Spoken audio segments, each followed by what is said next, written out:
this is your astrology forecast for February 2016. Thanks for joining me. It's nice to be with you today. Lots coming up for you in February, so let's get started.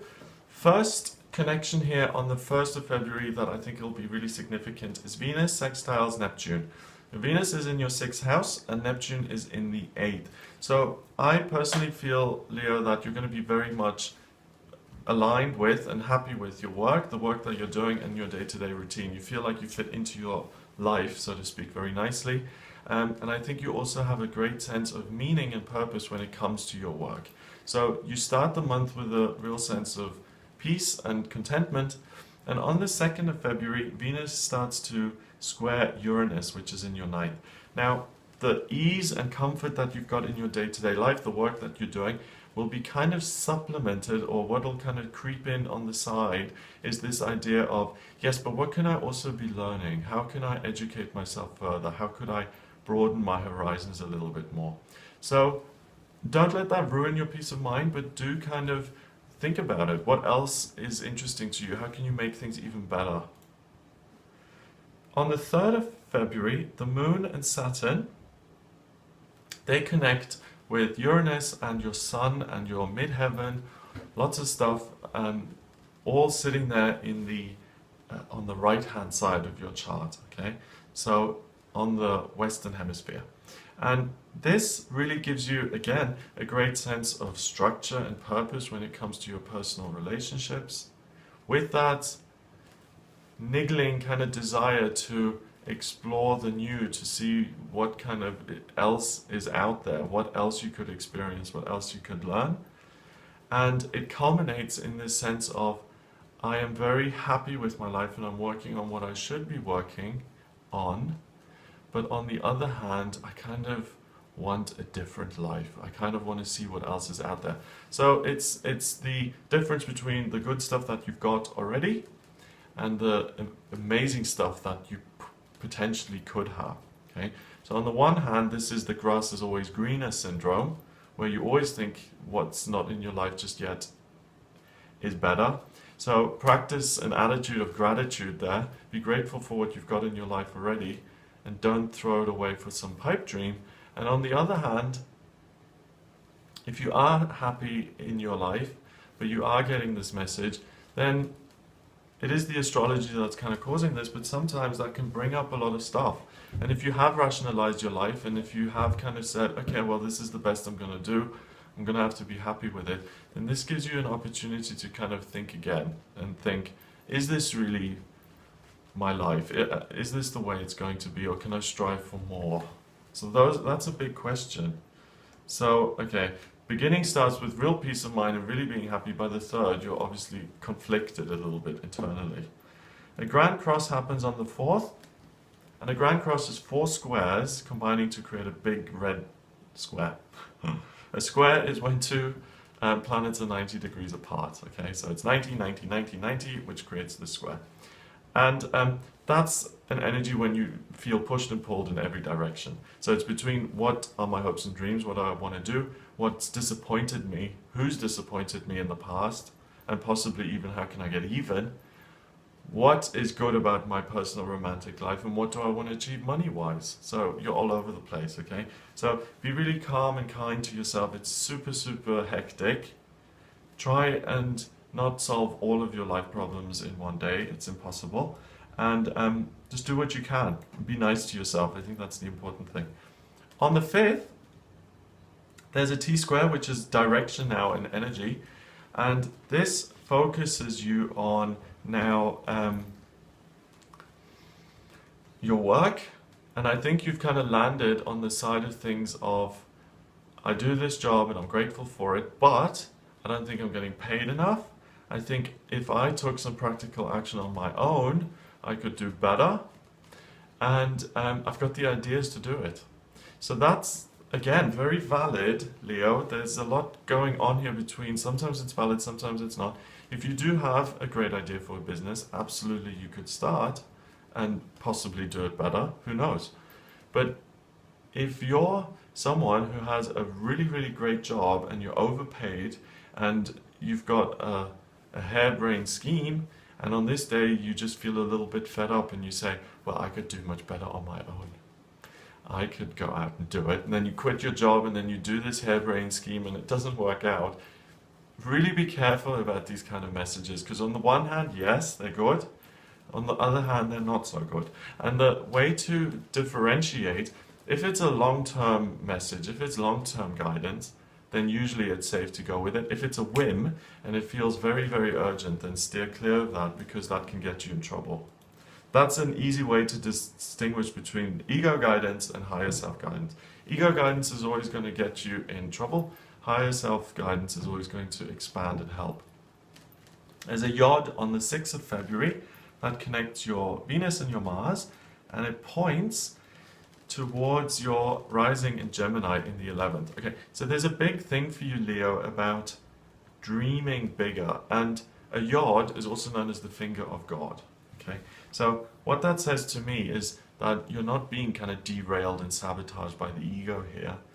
Your higher self, the universe, is urging you to think bigger, and it's urging you to stop rationalizing and to say everything is fine when it isn't, and to really get honest and truthful with yourself about your hopes and dreams, whether that's with your career or relationships or sex or education or spirituality or your hopes and dreams, whatever it is. Get honest with yourself and say, am I meeting my potential here? Or have I rationalized and put up with something that really doesn't suit me? And around this time at the beginning of the month, if you ask those questions, you'll get some interesting responses. The new moon occurs in Aquarius on the 8th of February. The new moon is when the moon is totally black, when the moon and the sun, they conjunct. They're 2 degrees apart here. And that pulls in new energy to start things, okay? Lots of air. Aquarius, even though it's the water bearer, is an air sign. A bit of astrology 101 for you.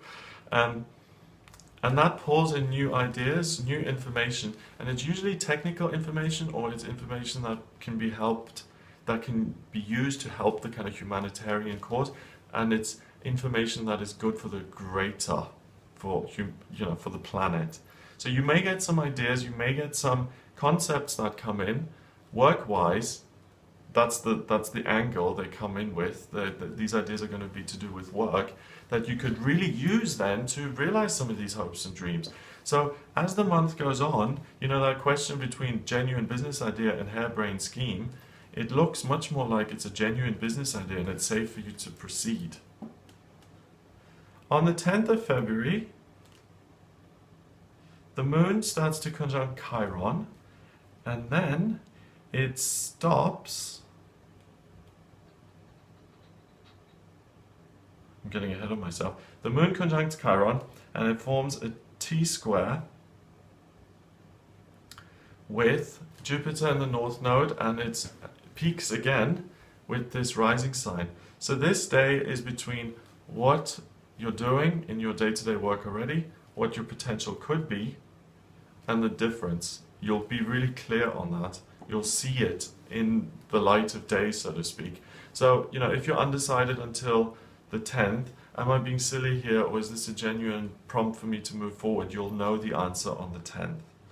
Chiron stops its quincunx connection to the rising sign on the 12th, and that feeling of doubt will be gone completely. You'll start to feel much stronger emotionally and much more like you know your own mind, which is always helpful. On the 13th, the moon and if I can find it, the moon starts to square Mercury and Venus. Okay, Mercury and Venus are in Capricorn in your 6th house, and again, I don't know if I've emphasized this enough, but work is ticking over nicely. Okay, you've got 3 planets in Capricorn there in your 6th house, and the 6th house is day-to-day routine and it's work. So you're really being productive. You've got all of this stuff going on in the back of your mind, but on the surface level, you're being very productive at work. Now, the moon in Taurus is very, very comfortable. It's like the bull having a nap, or the bull being, wrapped up in a blanket and having a nice little snooze. It's in your 10th house, so you start to feel much more at ease about your work. And I think some of these doubts and some of this turmoil in your mind eases off, especially on the 13th, and that lasts through the 14th and 15th. So if this is really a difficult kind of energy for you to deal with. It will ease off whether you've made a decision or not. On the 14th, Mercury goes into Aquarius. Mercury is the planet of communication. Communication between you and other people really gets much more broad and open, and you'll start to feel like you have a lot more time for people. Oh, and it's also Valentine's Day, so that's good timing, because you'll be focused on other people now. By the way, in terms of love and romance for you, Leo, the key is to take practical action. It's not going to come to you so much. You're going to have to make it happen. So if you're interested in someone, you're going to have to ask them on a date, and you'll get a positive vibe. But really, the whole romance sector isn't something that's totally something you're focused on. So Valentine's Day may seem like a bit of a nuisance, although Mercury going into Aquarius on the 14th, luckily, means that you do have the time to connect with people and spend time with them. Okay, but don't expect, people to come to you all the time. You're going to have to put some effort into this. On the 14th as well, there's a grand trine in Earth, which means if you take practical action, when you put yourself out there, things go well. A grand trine is an area of ease and talent. And sometimes you take practical action and it goes belly up. And sometimes you take practical action and things work out well. So on the 14th, if you ask people out on dates, if you try and book a restaurant or something, well, on the day it might be a bit of a struggle, but the odds are stacked in your favor, is what I'm saying. Okay. On the 16th, the moon opposes Saturn, and this is a respite because Saturn is scrutiny and heaviness and things feeling feeling dull, hard. That's in your 5th house of romance. So if I had to kind of chart the areas of your life which are going to be best and the worst, I would say work is going to be one of the best. Money and finance is going to be, well, same thing, is going to be really good for you this month. Family is kind of okay-ish. Romance is at the bottom. I don't think it's a main happening theme for you. But here on the 14th and now on the 16th specifically, the moon opposing that Saturn gives you a respite. So amongst all of this, you can tap into romance and have wonderful personal, intimate connections with people. So schedule your Valentine's Day around the 16th. Do it on the 14th, 15th, 16th. Okay, those are going to be your best day. And to some extent the 17th as well. Those are going to be the best 4 days romance-wise this month. Okay, so on the 17th, Venus goes into Aquarius, also in your 7th house. So your love, your appreciation of other people, especially communicating with other people in an intellectual way, that is heightened, and it's a great day to share ideas. And again, this implies that working with your own education, as to thinking about where your career is going, doing the actual career that you've got at the moment, all of those things are going to benefit from that Venus in Aquarius. On the 17th as well, the moon conjuncts the Ascendant, and it squares Jupiter and the North Node. This is also a good idea, an excellent idea to start a new business, that is focused on helping other people, where you can be of genuine service. And if you've been thinking about opening a business like aromatherapy or reflexology, Reiki, pranic healing, healing touch, crystal healing, communicative healing, psychic healing, any of that stuff, this is the best day for you to start the business. The business that you start today that has that kind of communicative / healing nature to it, and that started on this day, will have the luck of Jupiter with it for the duration of its life. And not just Jupiter and luck, but Jupiter in Virgo, which means that when you take practical action, the odds of those actions succeeding is heightened. On the 19th, there's a kite. And a kite is when things can really take flight, you know, like a kite does. And this has to do with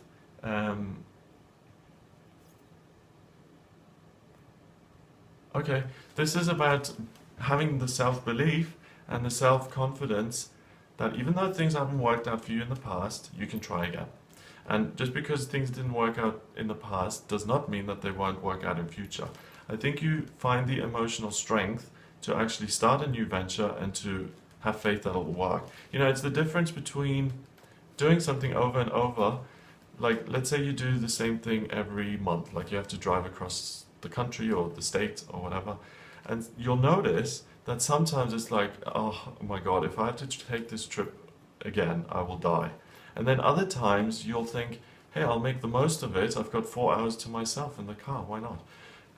That it's the same activity, but the perspective is totally different, okay? And on the 19th, your perspective is going to be filled with hope and with self-reliance and confidence that you can make a success of what you put your mind to.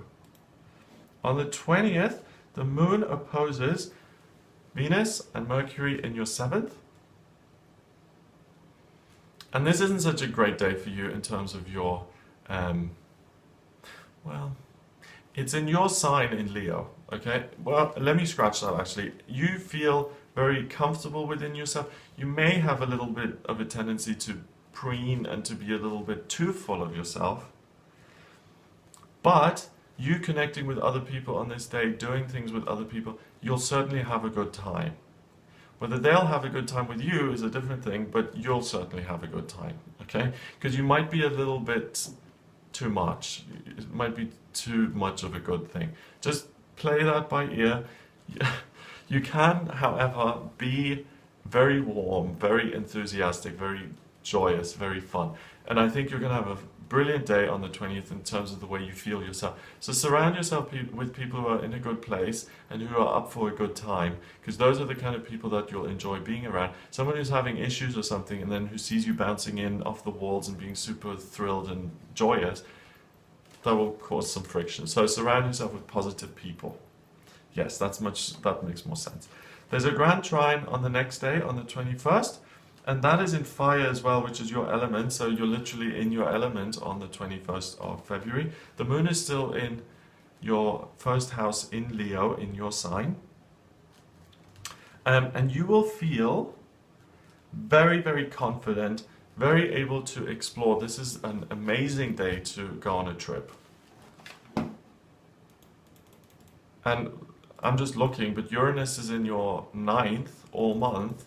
So going on a trip for you this month is good anyway, but around the 21st, you'll experience something that'll fire you up.